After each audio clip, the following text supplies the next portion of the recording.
Et si les développements de la République démocratique du Congo dépendaient de ces podcasts? Vous l'avez bien écouté. Et si l'émergence de notre pays dépendait de ces moments d'échange entre nous les jeunes? Car d'aucuns ignorent que l'avenir de demain, c'est nous les jeunes d'aujourd'hui. Mesdames et messieurs, il suffit d'un simple déclic pour que tout puisse changer. Bienvenue dans notre podcast du déclic la mentalité. Ici, nous abordons des sujets à caractère constructif pour l'émergence et l'évolution de notre pays. Aujourd'hui, je ne suis pas seul dans notre plateau, je partage cet immense plateau avec, à ma droite, Monsieur Christian Mouba. Bonjour Monsieur Christian. Bonjour Monsieur Ramiloso. Vous allez bien, je pense. Très très bien. Ça va en forme, très bien habillé. Super. Je sens la classe des Congolais. Et à ma gauche, je suis avec Monsieur Emmanuel Carter. J'aime très bien l'appeler Lord Carter. Vous allez bien? Carter. Ah ouais, ça va. C'est en forme? Ouais, en forme. Et vous? En tout cas, je voulais mettre un polo, mais lorsque je me suis dit que je vais tourner avec des Congolais, je me suis dit, je vais mettre une cravate. Je vais mettre une cravate. Alors, et si on en parlait autrement? Et si on en parlait autrement, mesdames et messieurs, c'est notre sujet d'aujourd'hui, c'est-à-dire qu'on ne va pas justement aborder un seul contexte. Nous allons parler de la jeunesse congolaise, nous allons parler de la politique, nous allons parler de l'économie. Mais en un premier lieu, nous allons d'abord commencer avec la jeunesse congolaise. Alors, la première question qui me tourne à la tête, mes chers frères, c'est de savoir, vous savez, aujourd'hui, au XXIe siècle, est-ce que la vie que nous sommes en train de vivre aujourd'hui dans notre ère, aujourd'hui, nous avons le média, nous avons les réseaux sociaux, nous avons plein d'autres choses qu'auparavant, nos parents ou nos ancêtres n'avaient pas. Mais est-ce que la vie actuelle est plus difficile que la vie de l'autre fois, avec tout ce que nous rencontrons comme les médias et tout ce qui va avec? Je commence avec Monsieur Christian Mouba. Bon, personnellement, je pense que la vie actuellement est plus facile qu'autrefois. Parce que déjà, en effet, en fait, au XXe siècle, peut-être pour se faire de l'argent, c'était un peu trop difficile. Tu dois travailler, sortir le matin, revenir le soir. Mais actuellement, il y a des gens qui se font de l'argent à la maison, avec les digitales. Il y a aujourd'hui des applications comme Alibaba. Tu peux acheter des choses à l'extérieur du pays et les vendre ici. Donc je crois que la vie actuellement est plus facile qu'autrefois. En ce qui concerne déjà chercher de l'argent, c'est un peu trop plus facile avec les digitales, l'intelligence artificielle.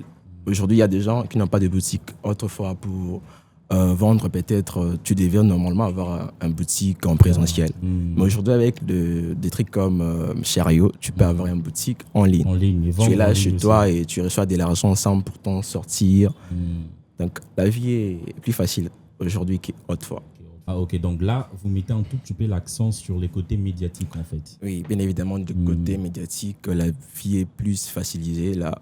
Parce qu'aujourd'hui, comme je viens de le dire, autrefois, pour commencer un business, tu dois normalement avoir un lieu en présentiel, faire de publicité, passer sur la télé. Mais aujourd'hui, tu peux justement avoir ton téléphone avoir TikTok, Internet. Tu peux te faire de l'argent gratuitement. Comme exemple, je pense que vous connaissez le jeune millionnaire TikToker Kadi Bilila. Oui, Kadi Bilila. L'autre gars qui fait juste de gestes et qui il s'est fait de l'argent durant le confinement sans sortir de chez lui.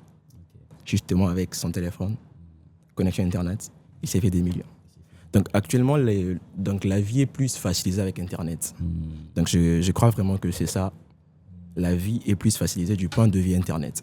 Alors, Emmanuel Carter, t'en dis quoi? La vie maintenant au XXIe siècle, c'est plus facile, c'est plus difficile que l'autre fois ou comment? Je pense que moi, je serais un peu hybride. Je serais dans tous les deux tendances. Vraiment, je vais commencer à expliquer pourquoi est-ce qu'elle est bonne. Ensuite, deuxièmement, je dirais pourquoi est-ce qu'elle est mauvaise. Premièrement, je dois dire que la génération actuelle, je veux dire cette époque, a facilité tellement de choses. Je cite dans l'éducation, la communication. Au début, je pense pour obtenir certaines informations, ça prenait des mois, voire des années. Aujourd'hui, simplement, tu peux cliquer à obtenir toutes les informations. Donc, c'est simplement, formidable. C'est rapide, c'est simple. Rapide, oui, simple exactement. également. Très rapide. Mais il faut savoir, comme on dit souvent, lorsqu'on monte dans un arbre, c'est là identifier aussi les dangers si on tombe. Donc, il faut savoir que plus on monte dans un arbre, plus les dangers deviennent immenses. Au-delà de ce que cette génération nous a offert, il y a aussi des dégâts qu'elle a causés. Au début, c'était simple pour faire des choses, vous voyez. Donc au début, tu pouvais juste connaître plusieurs personnes, genre ta famille, à l'école, quelque chose comme ça. Aujourd'hui, tu connais le monde entier. Et c'est là crée un autre, c'est que je appelle la frustration, la complexité. Et aujourd'hui, tu peux voir quelqu'un, tu vois les autres évoluer sur les réseaux sociaux. Et je te pose la question si tu évolues. Donc cette forme de frustration de ton côté, tu les considères comme quelque chose de négatif en fait. Parce que ça pousse beaucoup de personnes à des choix implicites. Et ça leur pousse à faire des choses qu'ils ne devaient pas faire. Et surtout, ça touche beaucoup plus les jeunes. Aujourd'hui, on est plus envoûté, je veux dire, par les choix. Tu vois, les choix de choisir son homme, choisir sa femme. Il y en a plein. À l'époque, c'était difficile. Tu connaissais qu'une seule personne. Aujourd'hui, il y a plus le marché, un désir chaque personne. Mais s'il vous plaît, monsieur Madeleine, là, je pense que tu parles un peu plus de l'influence que ce que nous vivons maintenant dans notre époque a amené. Et je pense que ça, c'est un sujet qu'on va encore un peu plus en parler, parce qu'il y aura encore d'autres questions que je poserai. Mais pour rester dans ces contextes, pour rester dans ta réponse, en fait, est-ce que, monsieur Christian, je me tourne encore vers vous, est-ce qu'aujourd'hui, la jeunesse congolaise, les jeunes que nous sommes aujourd'hui, nous apprenons un peu plus, que ce soit sur les réseaux sociaux, que ce soit aux universités ou soit aux écoles, est-ce que nous apprenons un peu plus sur nos potentiels compétences, capacités, tout ce qui va avec, ou soit nous faisons que acquérir des informations concernant ce qu'on fait? Bon, acquérir des informations concernant ce qu'on fait. Bon. Concernant ce qu'on fait. Ok, moi je pense que les réseaux sociaux, comme j'aime le dire, est un couteau. Un couteau, oui. Et le couteau dans la main d'un cuisinier servira à la préparation. Mais ce même couteau-là, dans la main d'un meurtrier, deviendra une arme blanche. Donc c'est de même avec les réseaux sociaux. Ça dépend de la personne qui l'utilise. Quand tu es intelligent, tu deviendras encore plus intelligent. Donc ça dépend en fait. Quand tu es très bête, tu deviendras encore très bête encore. Donc les réseaux sociaux dépendent de la personne qui les possède. Voilà pourquoi aujourd'hui, il y a des jeunes qui ont perdu certaines choses à cause des réseaux sociaux. Donc je pense vraiment que c'est ça. Donc tu penses que ça dépend d'abord de l'utilisation de l'utilisateur, oui, la mentalité aussi. Emmanuel, tu partages Je pense que je dois vraiment partager cet avis. Et encore faut-il savoir que ça dépend aussi des interprétations. Parce qu'aujourd'hui, il y a des parents qui disent l'Internet, c'est mal. Il interprète, c'est mal et ça reste mal pour lui. Surtout, ça dépend aussi de l'usage qu'on en fait. Je pense que je dois vraiment partager cet avis. Si tu prends Internet aujourd'hui, tu veux étudier, et tu verras que ça va commencer à t'envoyer quelques études. Là, je parle du paradigme. Oui, l'algorithme. L'algorithme des TikTok, surtout TikTok. Donc, en fait, moi, je crois que l'algorithme reflète l'état de notre cerveau.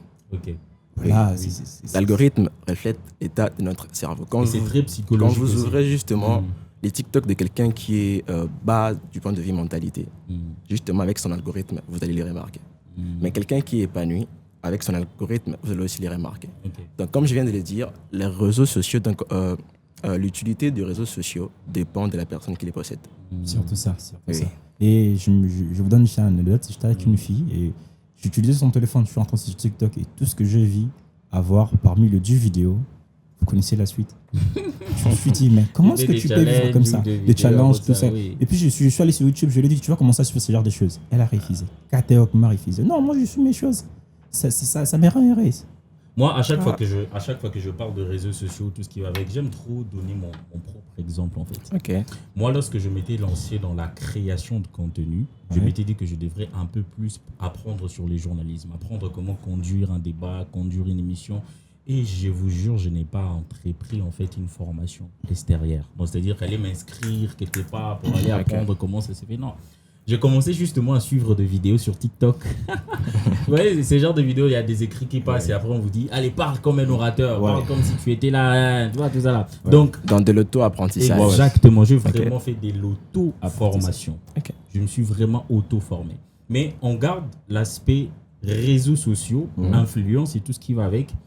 J'ai l'impression, Christian, Emmanuel, qu'aujourd'hui, beaucoup de jeunes ont tendance à vouloir investir un tout petit peu dans leur apparence, qui est dans leur développement intérieur. Plusieurs jeunes aujourd'hui veulent paraître beaux, belles. J'ai plusieurs abonnés sur les réseaux. Je fais ceci, je fais cela. Ou surtout utiliser un iPhone. J'ai un iPhone 17 et tout ce qui va avec. Mais le fond, l'intérieur en fait, les développements personnels intérieurs. Plusieurs jeunes n'investissent pas trop souvent à ça. Emmanuel Carter. Pourquoi? D'abord, je dois reconnaître qu'il existe des verbes que j'ai appris au primaire, c'est les verbes être et les verbes avoir. Aujourd'hui, on investit plus sur le verbe être que le verbe avoir. Donc aujourd'hui, les gens cherchent plus à se faire connaître, à se faire voir sur ce qu'ils n'ont pas. Parce que c'est ça même les problèmes. Et je dois le dire clairement que c'est un danger permanent pour la jeunesse. Aujourd'hui, il y a une citation que les gens utilisent, l'habit fait le moine. Je dois admettre que oui. L'habit fait le moine. Mais on ne doit pas seulement investir sur l'apparence, on doit investir ce qu'on est. Parce que si tu ne l'es pas, tu ne l'es pas. Si tu y es, tu es. C'est ça la différence qui fait. Donc aujourd'hui, tu verras quelqu'un en train de dire mangez ça, mangez ça. En tout cas, c'est l'Internet qui nous donne cette possibilité-là. Aujourd'hui, il y a beaucoup d'influenceurs que nous connaissons. La seule chose que nous connaissons, c'est sur Internet. Lorsque tu parles leur vraie vie, c'est une triste réalité. Et c'est pire. Aujourd'hui, on peut suivre une personne par les réseaux. On croit qu'il a l'argent, on croit qu'il a tout, alors que c'est juste de mythe, en tout cas. À vrai dire, il n'a rien. Et les réseaux, ça crée un problème. Et je disais tout à l'heure que ça crée de la frustration, de voir les autres évoluer, de voir les autres forcément réussir, voyager. Et c'est dire que moi, je ne voyage pas, quand même, je fournis des efforts. Mais une chose, il ne faut pas trop généraliser cela, parce qu'il y a des gens qui ont réussi leur vie grâce à il y a aussi des gens qui n'ont pas réussi. Je reste loin de ces stéréotypes-là pour généraliser. Généraliser souvent pas parce qu'il faut éviter des stéréotypes comme c'est. Et j'aimerais d'ailleurs rajouter un commentaire à propos de ce que tu viens de dire. Je pense que c'est super important qu'on insiste encore un peu. Parce que dernièrement, il y a une amie à moi qui suivait une TikTokeuse sur les réseaux. À chaque fois que la meuf postait des vidéos en mode, elle était dans une chambre vraiment luxueuse. Il y avait des clim. Elle était là dans je ne sais pas trop comment vous expliquer, mais c'était énorme. Mais un jour, la meuf, mon amie en question, elle avait l'opportunité de rencontrer cette TikTokeuse-là.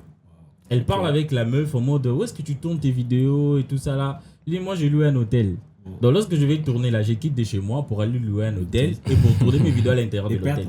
Mais donc, toi, tu vas peut-être regarder ça comme ça, tu vas te dire « c'est sa chambre, comment c'est belle, les rideaux, tout ça là. » Donc, je pense que c'est super important d'insister sur ces faits. Mais c'est que moi, j'aimerais en fait que vous puissiez nous dire c'est la cause. Quelle est la chose qui fait en sorte que les jeunes investissent un peu plus sur leur apparence extérieure que sur leur développement intérieur? Moi, je crois que c'est aussi une chose qui concerne l'influence des réseaux sociaux dans notre génération. Parce que aujourd'hui, quand on parle des influenceurs, on ne sait pas trop s'ils influencent sur quoi. Sur leur, en fait, si leur influence est basée sur quoi. Aujourd'hui, on a des influenceurs qui influencent les jeunes de manière banale, en fait, de manière péjorative. Donc, je crois que c'est fait qui fait en sorte que les jeunes investissent plus sur leur apparence physique provient de l'influence des réseaux sociaux. Je pense vraiment que ça provient des influences des réseaux sociaux, en fait. Moi, je pense que j'ai une pensée un peu plus élargie. Parce que je pense que cette influence-là vient surtout de l'Europe. Je pense que c'est l'Europe. Mais l'Europe, on les revoit sur les réseaux. En fait, on les rencontre pas comme ça en présentiel. Parce que l'Afrique a été influencée largement par les Européens. Donc, oui, à 80%. À 80%, beaucoup de jeunes aujourd'hui. Et surtout, je pense qu'on va aussi en parler, en développer, et que beaucoup de mineurs sont devenus des influenceurs et ils ont beaucoup de vie. Vous voyez, donc ils s'exposent. En tout cas, ils influencent juste le mal. Voilà pourquoi je t'entends de dire que tout ça provient des influenceurs des réseaux sociaux. Donc, c'est de l'influence qui provient des réseaux sociaux. Je pense qu'on doit vraiment utiliser les restrictions pour les jeunes. On doit vraiment, dans ces pays, comme dans la Chine. À la Chine, on a interdit aux jeunes mineurs les réseaux sociaux. Je pense qu'on doit aussi utiliser dans ce pays, interdire aux jeunes mineurs d'utiliser TikTok. Je pense que là, nous venons de toucher sur l'éducation. On parle maintenant, c'est comme si on parlait de l'éducation proprement dite. Et là, il y a une question qui me vient dans l'esprit, vous savez, en parlant de l'éducation de notre pays. J'avais l'impression, quand j'étais encore aux humanités, que nos enseignants, les personnes qui nous dispensaient cours, ils nous préparaient à vouloir un peu plus affronter les examens et les interrogations que la vie réelle. Parce que moi, je finis, j'ai terminé mes études humanitaires, je fais l'électricité. Mais en aucun jour, ce que j'ai appris là, ça m'a aidé dans ma vie réelle. Il n'y a rien. Il n'y a ni de verbes, il n'y a ni la mathématique, il n'y a ni les dessins schémas, il n'y a rien du tout. Est-ce que, ça c'est mon avis, mais j'aimerais que vous puissiez aussi me donner vos avis à vous, est-ce que notre système éducatif aujourd'hui, la manière dont on nous apprend des choses à l'école, je parle de l'école primaire, secondaire, humanitaire aussi, on pourrait même rajouter des études universitaires. est-ce que ça nous prépare réellement pour la vie réelle, pour la vie active, ou soit c'est juste pour affronter les examens et affronter des épreuves qu'on rencontre à l'école? Moi, je crois que en fait, l'intelligence, c'est aussi avoir la capacité de se conformer aux réalités du siècle. Oui, parce que si autrefois, au XXe siècle, les enfants devraient apprendre les latins du lundi au vendredi pour réussir dans la vie, contrairement au XXIe siècle, ce n'est plus le cas. Je ne sais pas si dans ces pays, vraiment, nos dirigeants pensent que nous sommes l'avenir de demain. Parce qu'aujourd'hui, quand vous essayez un peu de voir le programme scolaire chinois, les programmes scolaires européens, donc ces programmes scolaires sont conformes aux réalités de notre siècle. Aujourd'hui, nous avons des diplômés qui ne savent pas comment manier les ordinateurs. Ok, très bien. On a des diplômés qui ne savent pas comment manier les ordinateurs. Et comment vous voulez qu'après 10 ans, après 50 ans, ces continents puissent diriger le monde? Ce qui veut dire que donc, ces gens-là continueront à nous diriger chaque année, chaque décennie. Donc je crois que notre programme scolaire doit se conformer aux réalités du siècle présent. Il y a beaucoup de choses qu'on doit modifier. Comme je viens de le dire, je crois que l'être humain est un être de nature innovateur. Vous voyez un peu ce que je veux dire? Je vois très bien. Ces programmes scolaires que nous avons aujourd'hui proviennent de Belgique. Et ça date. Oui, ça date de longtemps. C'est trop archaïque en fait. En étant que des êtres humains, on doit innover. On doit changer plein de choses. On doit indexer les digitales dans le programme scolaire. On doit indexer la prise de parole en public dans le programme scolaire. Il y a beaucoup de choses, développement personnel. Il y a beaucoup de choses que nous n'apprennent pas à l'école, on ne nous apprend pas à l'école, qui normalement on devrait nous les apprendre. Vous voyez, aujourd'hui il y a trop de conférences sur la prise des paroles en public, sur la gérance de l'argent, la liberté financière, tout ça là. Donc normalement, si ces choses-là, on nous les apprenait à l'école, ça devait être très important. Donc je crois que vraiment notre programme scolaire est à bannir. Mais comme toujours, on peut peut-être les dire ici, mais les choses ne changeront pas. Emmanuel, tu partages l'avis? Moi je partage l'avis, surtout moi je comprends plus nos parents. Nos parents. On parle du système éducatif. Écoutez-moi très bien. Moi, je me souviens que mes parents me disaient à la fois, va à l'école, étudie et tu deviendras une personne. En tout cas, il s'est limité à obtenir ton diplôme, mais tu deviens une personne. Et j'allais à l'école avec l'idée que si je obtiens mon diplôme, j'aurai une vie stable. C'est ça. Et je vais ressembler à mon père. Parce qu'à une époque, lorsqu'ils ont fini leur diplôme, ils avaient quand même trouvé du travail. À l'époque de Mobutu, ils en parlent. Et moi, j'avais cette conception-là. Et du coup, je me retrouve aujourd'hui diplômé et universitaire étudiant. Je reste en droit et sans rien en train de souffrir et en train de crapahuter pour chercher à résoudre des problèmes universitaires alors que je n'ai même pas encore résolu mes propres problèmes. Aujourd'hui, on a des auditoires de droit avec 300 élèves, 500 élèves, je ne sais pas. On aura combien de juges et des avocats dans ces pays? C'est pas normal. Normalement, et si vous partez voir l'auditoire de l'agriculture, l'agroalimentaire, vous trouverez on en parlera, je pense, des étudiants. Donc je crois que on en parlera surtout sur l'agronomie. Ah oui, l'agronomie. J'aimerais bien surtout sur le point que vous venez un peu moi, ce que j'aimerais, Emmanuel, c'est que tu puisses vraiment énumérer les choses à lesquelles toi tu aimerais qu'on puisse changer, modifier dans notre système. Moi, je pense que dans notre éducation aujourd'hui, on doit plus former les jeunes, comme l'a dit M. Chris M, sur les réalités concrètes. Je pense qu'il existe des choses. Il y a des réalités abstraites et concrètes. Donc, aujourd'hui, on nous a plus administrer des choses abstraites que concrètes. Donc, je sais comment calculer, je sais comment écrire. Ce sont des atouts principaux, majeurs. Je ne peux pas nier les avantages que les écoles m'ont offerts. Mais je dois aussi dire que ça ne suffit pas à me faire vivre, à me faire évoluer. Parce Exactement. Lorsque j'ai obtenu mon diplôme, je ne savais plus quoi faire. Et la seule chose qu'on me dit, va à l'université, va encore étudier. Et lorsque tu vas finir à l'université, je serai d'ici là licencié. Ensuite, on dit, va à master, continue. Ensuite, master et fais doctorat. Ensuite, tu reviens comme ça, tu es un vieux monsieur. Et je pense qu'on doit le dire au ministère de l'enseignement primaire et secondaire que c'est l'ère qu'il faut changer ces systèmes scolaires. Il faut chercher à adapter aux résultats concrets. Je pense qu'on doit vraiment le mettre de façon pragmatique. On reste là. Moi, la chose qui m'énerve dans ça, c'est que tu pars à l'école pour, par exemple, entreprendre sur l'informatique. En outre de l'informatique, on te bombarde avec des cours qui n'ont pas de lien avec l'informatique. Pour votre information, pour votre information, aujourd'hui, dans nos écoles, les professeurs apprennent aux élèves Excel de manière théorique. Oui. Je ne sais pas par quel moyen. Vous apprenez aux enfants Excel de manière théorique, base de données. Tout ça là, donc ces choses-là. Or, normalement, ça devait être de cours pratiques. Normalement, l'informatique, elle est pratique. Et même aujourd'hui au Congo, l'anglais, on n'apprend pas vraiment l'anglais à l'école. Oui, je suis sorti de l'école, j'ai pas trop appris l'anglais. Beaucoup des cours là-bas sont administrés de manière incohérente. Et vous vous demandez si vous avez compris quelque chose. À la fin, vous vous dites, mais qu'est-ce que je vais faire? La seule chose que moi, je retiens de l'école, c'est écrire et lire.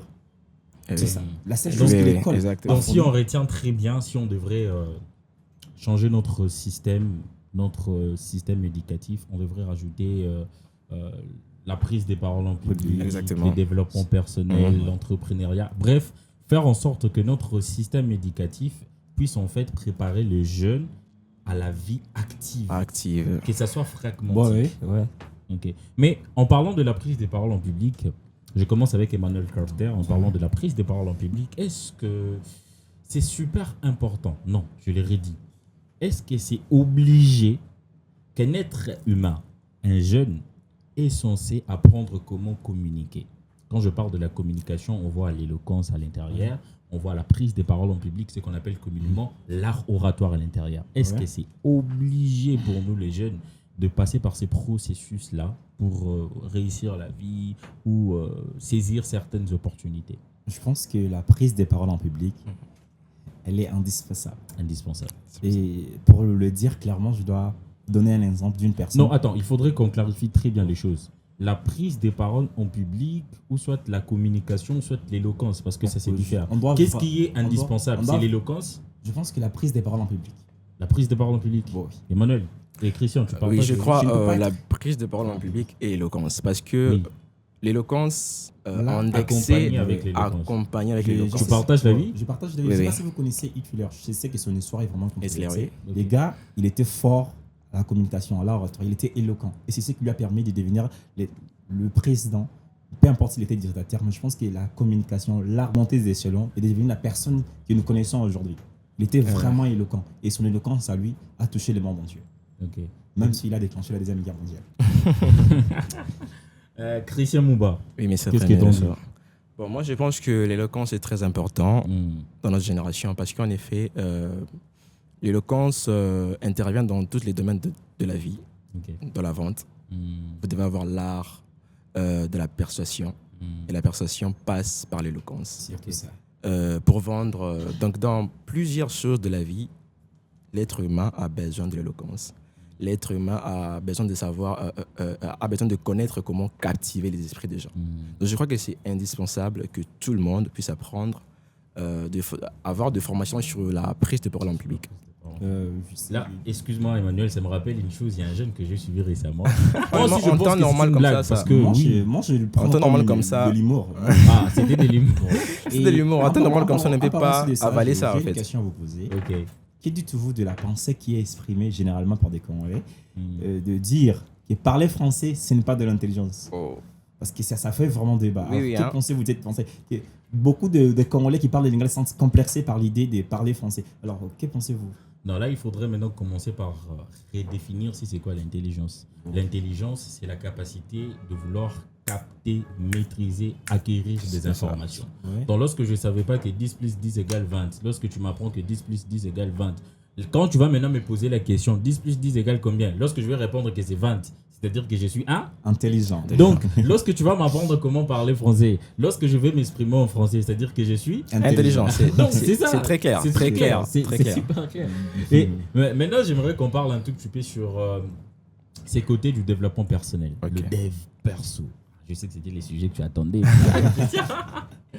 Alors, quelle est la chose qui construit vraiment la confiance en soi dans la vie d'un être humain? Et comment faire pour sophistiquer, développer et perfectionner cela? Christian Mouba. Bon, moi je pense que, je vais le dire comme Aristote l'a dit, l'homme est téléologique. Nous sommes motivés par un but.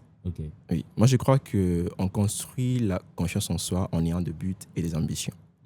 Loin de tout ce qui se dit actuellement sur la toile, glow up et tout consort. Moi je crois que la confiance en soi c'est construit par des ambitions. Quand tu as des ambitions et que tu atteins tes ambitions, donc au fond de toi, ça construit une sorte d'estime de soi, donc de l'estime de soi. Je crois que la confiance en soi, c'est construit par des buts et par la réalisation de tes ambitions. Loin de tout ce qui s'est dit actuellement sur les réseaux sociaux. Donc c'est lorsque tu te fixes des objectifs, que tu les atteignes, c'est là que tu construis encore un peu plus ça construit ta sous forme d'estime dans ton intérieur, c'est ça. Ok. Emmanuel Carter, c'est quoi ton avis à propos? En fait, mon avis, la confiance en soi, vient plutôt, je pense, et je dois vraiment rejoindre sa pensée, mais avec un tout petit peu d'accent. La confiance en soi vient plutôt de la foi que nous avons à une personne. Ok. À un vivant. Ah, ok. Vous savez, aujourd'hui, il y a beaucoup de choses. Quelqu'un peut avoir foi à son oncle, vous voyez. Donc, ça lui donne une confiance en soi de faire n'importe quoi. Il peut sortir et te dire, je n'ai pas peur de toi. Parce qu'il a un oncle qui est ministre.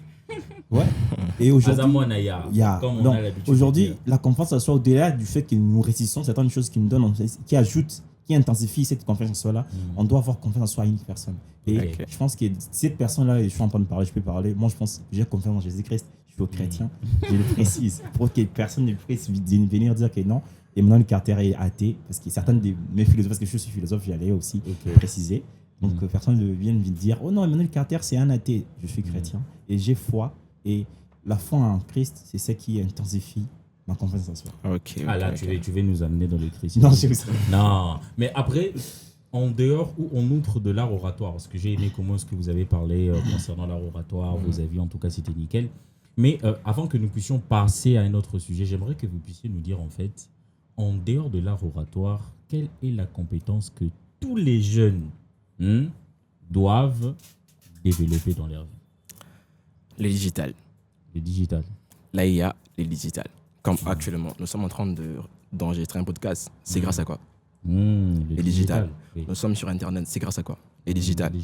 Donc, c'est imprévisible. Donc, c'est vraiment une chose que tout peuple congolais, en fait, toute la jeunesse congolaise doit vraiment apprendre. C'est imprévisible. Donc, le digital, l'IA. Emmanuel Carter. Moi, je pense que c'est tout à fait vrai. Et au-delà du digital, je pense qu'il y a des travails qui ne peuvent pas être remplacés par le digital. Il y a, je pense, la pêche, beaucoup d'autres choses. Je pense en Afrique, d'abord, premièrement, il faut que tu apprennes. Je parle bien de l'agriculture. Ça reste l'un des piliers majeurs. Ça démontre que l'homme puisse utiliser sa main, en tout cas, pour que ça puisse prendre des formes. Donc, il y a beaucoup d'autres choses qu'on doit apprendre, mais principalement le digital. Actuellement. Parce que ça aide à beaucoup de choses. Surtout ça participe surtout l'intelligence artificielle. On doit vraiment en parler. Beaucoup de personnes ne savent pas. Et jusqu'aujourd'hui, il y a encore ceux qui écrivent sans porter décoration à leurs mots et publier. Aujourd'hui, nous avons des livres en format numérique. C'est grâce au digital. C'est grâce à l'IA. Donc, tout ça là, donc, c'est très important. C'est imprévisible. Bon, ça pour pouvoir aller très loin. J'ai lu plusieurs livres grâce au digital. Je ne les ai pas achetés. Je les ai téléchargés. Tellement de livres. Et grâce à l'Internet et grâce surtout au digital, sans eux, je sais pas, j'allais aller aux bibliothèques. Je connais un vieux, c'est un avocat qui m'en veut beaucoup parce qu'il lui, à son époque, il devait marcher par où aller jusqu'à Gombe. Pour acheter les livres. Aujourd'hui, c'est très facile. Aujourd'hui, c'est très facile de trouver juste un livre. Avec Chariot et tout comme ça. C'est simple, c'est nickel en tout cas. Et tu viens de parler du bibliothèque, ça m'a poussé à poser une autre question en fait. Aujourd'hui, chers jeunes, nous avons tendance à croire que vivre en Europe, quitter l'Afrique, surtout quitter notre pays, aller en Europe, vivre là-bas, nous avons tendance à croire que là-bas, la vie, elle est super facile. Donc lorsque je quitte Kinshasa, je mets mes pieds seulement en France, je sais que c'est fini pour moi, je vais gagner ma vie, je vais réussir, tout sera nickel à 100%. Christian Mouba. Bon, je crois que ça dépend des ambitions d'une personne à une autre.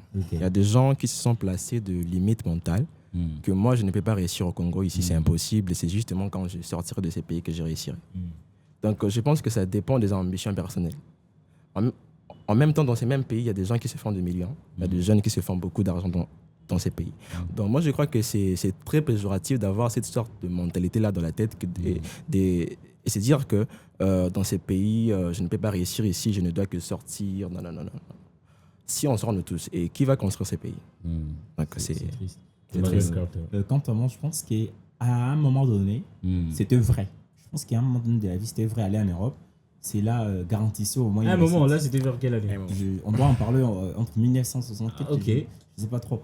Sinon, c'était vraiment réel. C'était vraiment réel. Les Zaïre, tu parles là-bas, tout est super. Non, ça dépend des réalités de pays aussi. Maintenant, à présent, ceux qui sont là-bas, ceux qui se trouvent là-bas, doivent me donner raison, c'est presque impossible. Parce que les choses ont changé. J'ose croire que l'Europe donne plus une vie épanouie avec beaucoup d'avantages, mais la vie est vraiment élevée. Le coût de la vie est élevé. Les assurances, les impôts, toutes ces choses-là. Et je pense même que l'argent utilisé pour les préparations de voyage et aller jusqu'à là-bas devait être utilisé à créer une entreprise, un business, quelque chose comme ça. Et je dois le dire clairement à ceux qui veulent voyager, ceux qui veulent aller à l'Europe, pensant qu'ils doivent réussir, mieux vaut aller sans illusion qu'aller avec une illusion de réussite. En tout cas, et pire encore, il y a ceux qui y arrivent et ils sont renvoyés après. Et c'est grave, difficile et lamentable de recommencer encore à zéro. Je pense que si vous devez aller en Europe, pensez que vous allez réussir. En tout cas, je vous demande de changer les idées. Si vous partez là-bas, l'Europe, c'est un pays, c'est un continent comme tout autre continent. Et on peut aussi échouer ou on peut réussir. Oui. Donc, tout, comme M. Chris l'a dit, ça reste le problème de la conscience, de la limite qu'on se fixe. Moi, dernièrement, M. Emmanuel Carter, je parlais avec l'un de mes vieux qui me disait « Rémi, je dois aller à Dubaï, je vais passer toute ma vie là-bas et tout. » Je lui ai dit « Ok, d'abord, tu vas aller à Dubaï précisément pour faire quoi et pourquoi? Parce que si c'est juste pour gagner la vie, laisse-moi te dire qu'au Congo, tu as des chances pour vouloir gagner la vie. Lorsque tu partiras dans un autre pays, admettons que là-bas, tu ne connais aucune autre personne. Au Congo, ici, il pourrait t'arriver des moments où tu manqueras peut-être 5 000 francs. Mais il y a ta tante qui vit ici, il y a ton papa, il y a tes amis, les personnes avec qui vous avez peut-être fait des études primaires, des études humanitaires, que tu pourrais peut-être croiser en cours de route. Frère, tu te rappelles de moi, on a fait des études ensemble. Est-ce que tu peux m'aider avec quelque chose? Mais si tu pars en Europe là-bas, tu ne connais aucune autre personne. Donc, c'est comme si tu recommençais ta vie à zéro. Tu ne dois non seulement commencer à chercher des opportunités, tout ça là, mais tu vas d'abord commencer à créer des relations. Il y a une chose, être en contact avec des personnes qui vivent là-bas. Il y a une chose que je voulais vraiment ajouter, c'est qu'il faut savoir que la vie est difficile. Que ce soit en Afrique, en RDC précisément, en Europe, en France, la vie est difficile. Il y a aussi des natifs français qui sont chômeurs, qui demandent de l'argent. Il y a des pauvres français natifs. Je sais, en Amérique, peu importe le pays où tu iras, tu vas trouver des pauvres. Tu vas trouver des chômeurs qui sont nés là-bas. Donc, on doit avoir cette conception-là, cette conscience-là qui, peu importe où je vais me trouver, il y aura toujours des difficultés. Oui, et s'il vous plaît, Manuel Carter, en parlant de difficultés, je me tourne vers M. Christian Mouba. Vous pouvez nous dire, en fait, selon vous, quelle est la chose qui bloque réellement le développement de l'Afrique? On n'est pas d'abord parler que de la RDC, le développement de notre continent. Quelle est la chose qui bloque? Moi, je crois que ce qui bloque le développement de l'Afrique, c'est l'esprit de l'individualisme. Ok. Oui. Wow. Aujourd'hui, en Afrique, nous avons une sous forme de philosophie d'individualité. Les présidents font de 30 au pouvoir, 32 ans au pouvoir, 34 au pouvoir. 3 mandats. 3 mandats, 4 mandats, 5 mandats. En fait, c'est ce qui tue l'Afrique, en fait. L'homme africain n'est pas conscient l'homme africain n'est pas conscient de la collectivité. Vous savez, pour construire une maison, il faut beaucoup de maçons, ingénieurs, architectes, tout ça. Donc, dans ces pays, en Afrique tout entier, on a une sous-forme de philosophie. Quand tu es au pouvoir, tu ne veux plus laisser, donc tu le conserves pour toi. Or, le pays s'est construit collectivement. Tu fais peut-être 2 ou 3, 4, tu laisses à l'autre personne. Donc, c'est dans cette philosophie-là de collectivité que le pays s'est construit. Si l'Afrique aujourd'hui ne marche pas ou n'avance pas, c'est parce qu'il y a l'esprit de l'individualisme. Si on arrête avec l'individualité, l'Afrique marchera. Donc on pourrait traduire ça à l'égocentrisme aussi. L'égocentrisme du... Emmanuel Carter, qu'est-ce que tu en dis? Moi, je pense qu'on doit se le dire, en tout cas. Et avant de parler de ce qui bloque l'Afrique, je dois parler de ce qui lui a bloqué avant. La première chose qui a bloqué l'Afrique, c'était la colonisation. Et la colonisation a créé beaucoup de dommages, que ce soit économiques, politiques, psychologiques. Et aujourd'hui, je dois les dire qu'on vit en fait ces choses. J'ai regardé un film où un Belge, en général belge, est en train de dire avant l'indépendance égale après l'indépendance. Et aujourd'hui, j'ose croire que beaucoup de pays africains restent dépendants des pays européens. Et j'ose croire que cette phrase-là prend tout son sens comme une prophétie. Aujourd'hui, je me demande si on reste toujours indépendant dans les papiers et dépendant dans la vraie vie, dans le pragmatisme en tout cas. Et le problème encore, parce que j'ai eu vraiment à étudier la politique, et j'ai vraiment pris mon temps de lire des livres concernant les sujets. Et comme l'a dit Marc Evel, le but des partis politiques, c'est même parlé, c'est même enseigné, c'est de conquérir les pouvoirs et aussi de conserver les pouvoirs. Voyez-vous? Conquérir et conserver les pouvoirs. Donc, après avoir conquis le pouvoir, le parti politique cherche à conserver le pouvoir. Et cela crée un problème parce que lorsqu'on cherche à conserver le pouvoir, on oublie le développement du pays. On oublie. Et surtout, j'aimerais aussi parler de l'Afrique en entier. Vous savez, il y a une philosophie que nous connaissons tous, diviser pour mieux régner. Les Européens ont utilisé cette stratégie à l'Afrique entière. L'Afrique, c'est comme une grande famille. Et nous vivons comme des étrangers. Vous voyez, je suis en train de féliciter les actes que d'autres pays africains sont en train de faire, de supprimer les visas pour entrer dans leur territoire. Je félicite cela. C'est vraiment une belle initiative, puisque c'est vraiment bien. Mais aujourd'hui, on a un problème. Si l'Afrique veut évoluer, si l'Afrique veut conquérir le monde, si elle veut diriger le monde, il doit vivre en harmonie. Donc, avec cet amour fraternel. Et ça va vraiment créer vraiment ce que j'appelle vraiment une évolution vraiment majeure pour l'Afrique. Donc, pour M. Manuel Carter, on retient que pour vous, jusqu'à présent, notre continent n'est pas super L'Afrique est divisée. L'Afrique n'est pas d'abord premièrement dépendant. L'Afrique dépend des autres pays. Le Burkina Faso est en train de sortir de cette colonisation mentale. Parce qu'on est sorti de la colonisation du papier, mais on est dans une colonisation mentale. On dépend des autres. Aujourd'hui, je dois vraiment le dire, même si je n'ai pas trop envie. Et on a signé des accords avec les Américains, la RDC, je parle de la RDC. Et la RDC, les Américains nous obligent à changer la constitution. Voyez-vous? Donc, on dépend des Européens. Et d'abord, il y a toujours une sorte de dépendance. On dépend de tout. On dépend des armements, on dépend des habits, on dépend. Beaucoup des choses qui rentrent dans ce pays ici viennent de pays étrangers, de la Chine. Alors que le pays lui-même peut s'offrir toutes ces choses. Et en parlant maintenant de ça, Emmanuel Carter, tellement qu'on dit que la jeunesse est l'avenir du demain. Donc, le sport du demain, les personnes qui vont venir changer les choses. Juste une question, juste une explication, M. Samuel Le Sceau. Dans le parti politique ou dans le gouvernement là-bas, voyez-vous combien de jeunes?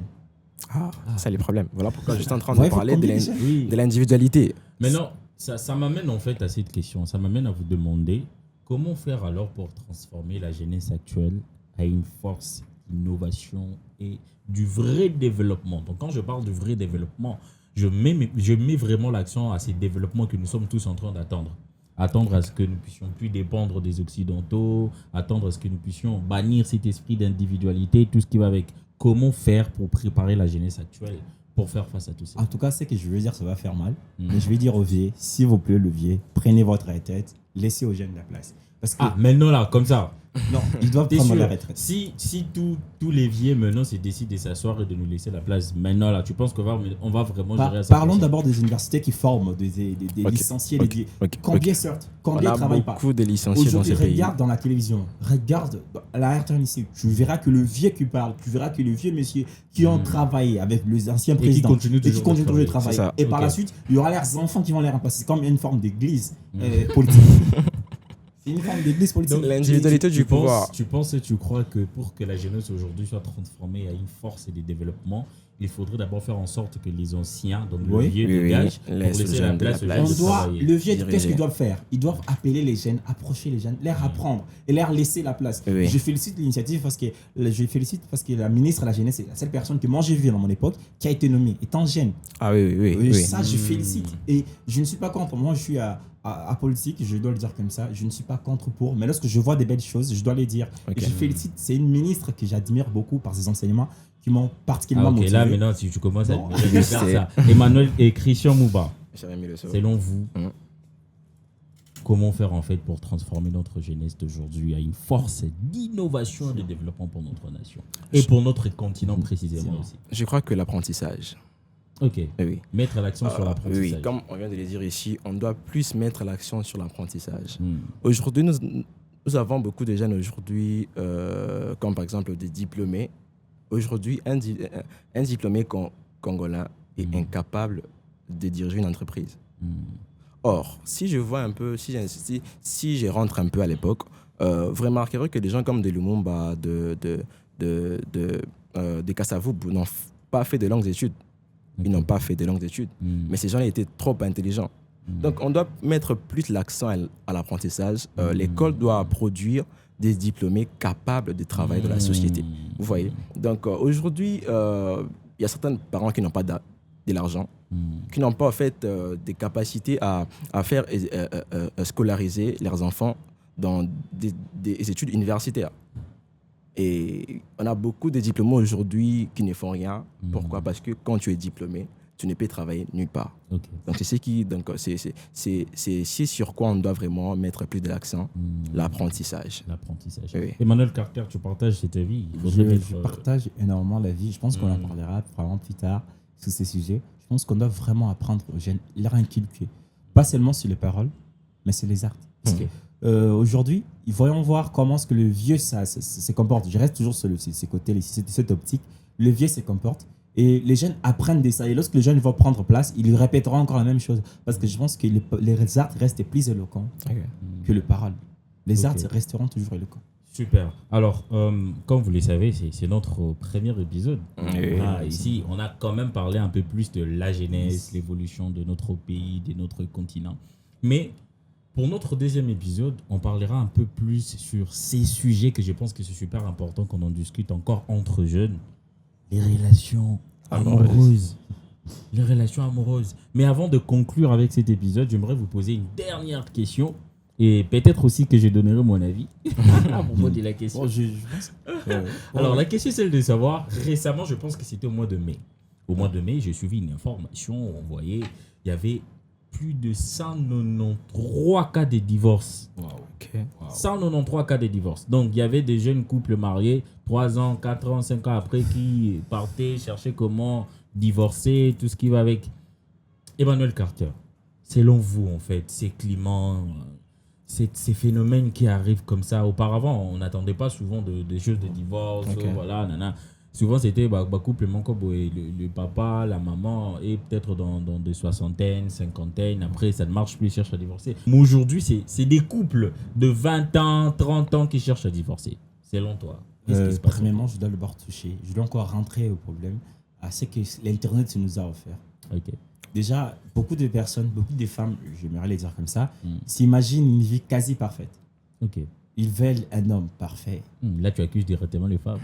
Ça sera chaud. Ils veulent tout qui soit parfait. Ils veulent la vie au 7e ciel, en tout cas. Donc, ils veulent que tout soit parfait. Et pendant qu'ils regardent les films, vous voyez, les séries, toutes ces choses-là, ça leur influence positivement.